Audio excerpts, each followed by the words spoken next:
be Zoo on the Warlock. It is the Q block. So I'm sure this was a Frodam's pick, GeneraL, right? Yes. And who picked Radu? I wanted to, and someone sniped him in our draft before I got to him, so I'm not Was actually it sure. TJ? Might have been. I'm not entirely sure. Both of my picks actually got sniped as well. I actually ended up with, you know, other good players that were playing the lineups that I wanted of the original. RDU is playing the aggro with Tempo Mage lineup, which is why I ended up with Scintilla as my pick, because he has a very similar lineup. Tempo Mage, I think, is the most powerful aggro deck at dealing with Quest Rogue, which is where you want to be with your aggro lineup. But RDU here, no aggro mage in sight just now. He's just dealing with the Zoo. Do you want to know why there's no aggro mage in sight?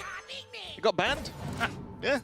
Who would have thought it? Aggro mage drawing a ban at the moment? Hey, okay. It's weird. Anyone who's listened to my casting in the last few months knows how bad of a deck I used to think aggro mage was before this expansion. I think it is an order of magnitude better now. Ooh. I think Cosmic Anomaly and Shooting Star is just nuts. Like Stargazer Luna is insane. You just have so many options that you didn't get.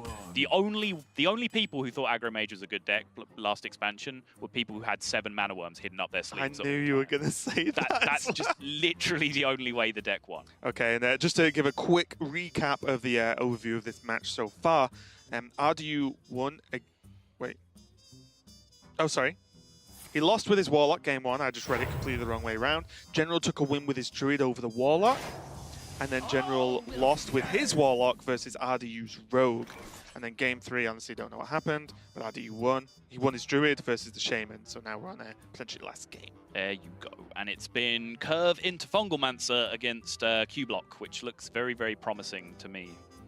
Are you on the Q-Block hype train with Rogue? No, I didn't. I honestly didn't understand that take at all. Okay, I think Q-Block is actually a particularly weak deck to bring into this format. I think actually TJ broke it down really well at the end of the series, where he talked about how the control busters you want need to have like a way to switch their game up. So when they play against aggro, they do something different. Right. I don't think Q-Block is particularly good at doing that. Yeah, it's very similar to the opposite of Odd Warrior, where they have like Azalina and Elise to beat the control, and then they have all the removal and armor to beat the aggro. Yeah. But so far, 2 Doom Guards on the board, never a bad spot if you're the Cube Warlock, because those Doom Guards either have to get traded off, or your opponent's susceptible to Cube Dark Pact, for example, and then more Doom Guards, more trades, more attacks, more face. But RDU has a plethora of options now that include multiple 0 mana 3/3s if you look at one of those cards being a heal card to be played, and a Soulfire. Yeah. You have a pretty bad time if you Voodoo Doctor as your activator here, though, because then you just create a perfect chain into Defile. So Fungal Enchanter looks a little bit more likely. That way you skip the 1 on board, you make your opponent have some kind of activator. But even then, they can just nudge a Doom Guard into one of the 2/2s that you already have. So this is a very scary looking turn to over. Well, I was thinking you double trade, build the board, and Soulfire the other Doom Guard, because it's a tough point to be able to get. If you go aggressive, and the second they heal and Soulfire isn't enough and they've cleared the board, well then you're probably going to lose. Okay. If you do this, it requires of them AoE, and if the AoE to do this is Hellfire. Yes. And then that's most of their turn. They're, tap Hellfire, okay? Right. And because of the way Zoo works at the moment, you tap so aggressively, you can just play at least 2 minions a turn, which might be enough to push you over the edge. Librarian like an absolute lad off the top. They got the Hellfire too. Not that he needs it now, but... A Hellfire is A, much more universal, and B, doesn't draw a card here, right? That's the difference between these 2 positions. I think you definitely go with the Defile clear. And C deals a little bit more damage to yourself. Yes. And this is a weak-looking refill from RDU. It's just about good enough to make GeneraL have to react again because of the threat of potential lethal off the top. Also, a card we sort of touched on in the previous series, but Solarium can just end the game at any point. 1 mana, draw 3 cards, play them if you want. If you don't, they get discarded. But 3 cards you can often play with 8 mana plus.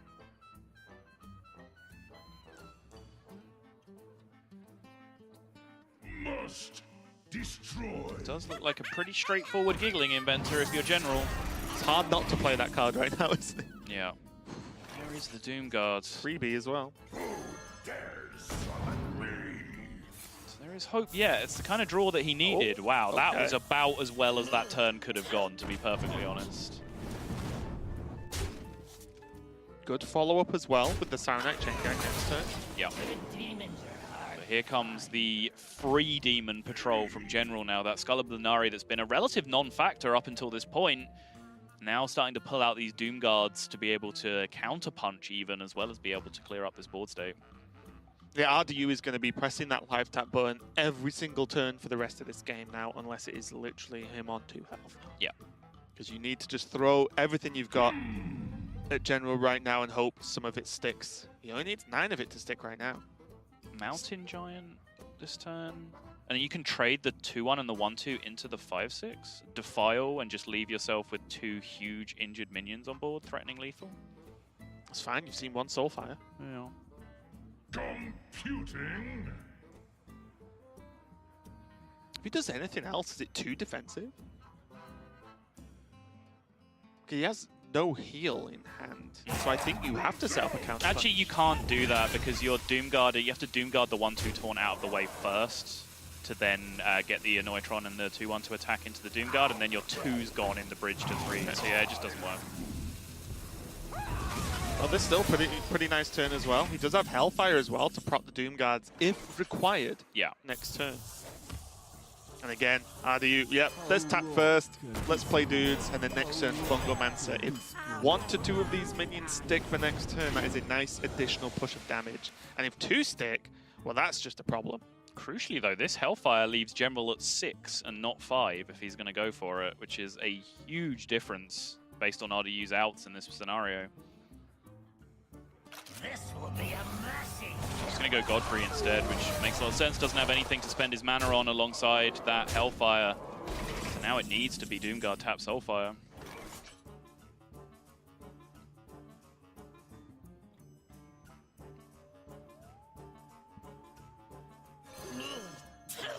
Librarian needs to hit one of those 2 cards. Doesn't find the Librarian. Finds Voodoo Doctor, sorry. Oh, he has Life Drink is in there as well, but still not enough. GeneraL is going to square the series up, and it is still going to be that Zoo from RDU. 2 and 2 for GeneraL and RDU. Let's see who takes round number 2, which makes these guys go at 2-0 in Swiss as well. So we're checking out all the winners' games so far. Of course, it is Zoo, and it's going to be against Shudderwock.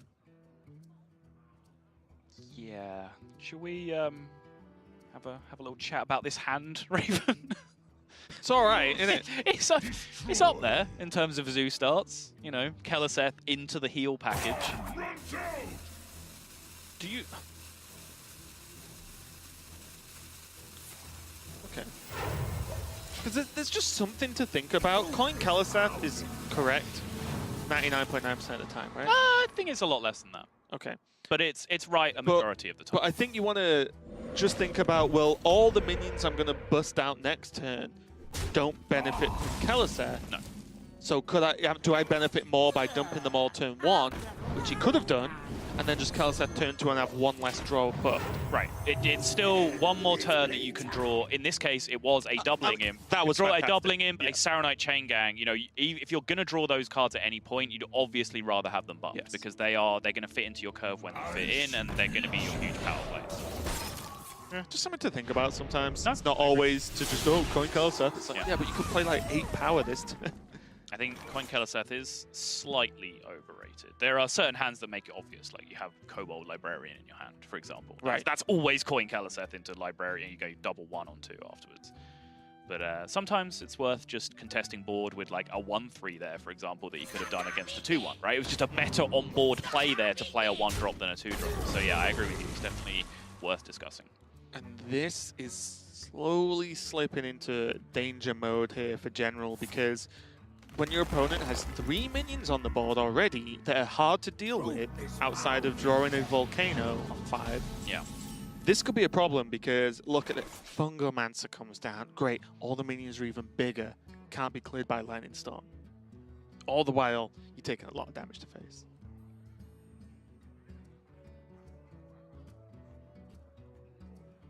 Are you taking this time here, considering some kind of tap play, I presume? I wouldn't mind it, to be honest. Make sure he stays high on resources. He's going to curve out into Fungomancer here a lot of the time. Probably trades off this tome too, right? I would have thought so, yeah. But he's looking, he can go like tap 1 this turn into 5 into tap Life Drinker on 6, and that way just keep his resources high in hand. Life Drinker's effect doesn't really come into it right now, and he'll actually gain more from the heal afterwards if he kept the Life Drinker. He did switch it up though and just say, you know what, I want something that might not die to a Lightning Storm, which is a completely reasonable plan as well. Sandbinder is 50-50, I think, on a Grumbleori shard, because we've already seen 1 shard. It's the Grumble, which is not really the one you want in this matchup, not this early on anyway. Still much rather be stalling if you're in GeneraL's position. What did you think? I guess it doesn't matter because you can trade, but what do you think about the position of the Life Drinker there to set up for Fungal? Because normally versus Shaman, you want, it's a tough one, right? If you make 1 overly large minion, they can hex it, but also if you make 1 overly large minion, it's less likely it dies to a volcano. So it's kind of a sort of scales you've got to balance. Yes. There's a lot of flexibility against Saronite Chain Gang coming down the way that he did it. He basically has the option to trade through Saronite Chain Gang with any 2 combinations of minions in the position that he broke it down on the board, which is definitely one upside for it. Face. Bang. And this is the exact point where you think, oh, but the trade was so good. Yeah, killing them's good too, because there's no real way for GeneraL to deal with this. Lightning Storm is drawn, but there's too many minions at too big a health total to make this happen, unless he hero powers into spell damage totem and hits it. Even then. Well, he survives. He's still only rolling 3 to 4, yeah. Yeah, he technically survives if he rolls 4 on the 5/5 and kills 1. Yeah. Oh, sorry, trades 1 up. Rolls 4 on the Life Drinker.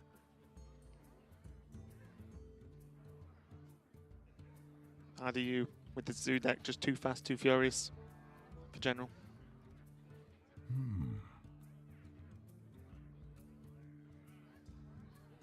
Again, I'm not sure exactly what GeneraL's other 2 decks were that we didn't see, but if his lineup is as anti-control as it seems to be from what we've seen, he's actually done very well taking RDU's lineup this close to the last game. Yeah. There's the Storm. Can go for the heal. Yeah, I feel like Storm Rain is just much more realistic than the spell damage totem roll, which just doesn't even, as I said, like it doesn't even ever offer you a full board clear. But RDU well equipped to just keep on going here. And also seeing that play, it's a desperation play, isn't it? You know your opponent's on the ropes at that. Oh, hello, Soul Infusion. Play the 3 cards to your left. Play all of the 1s. But Soul Infusion last.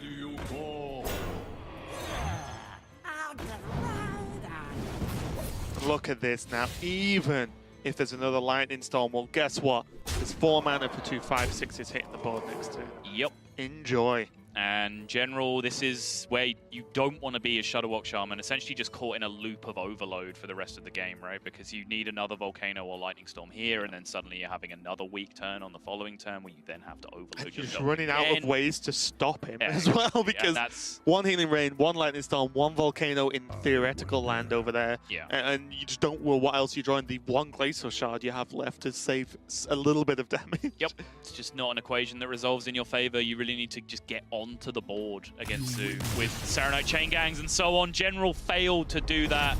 RDU does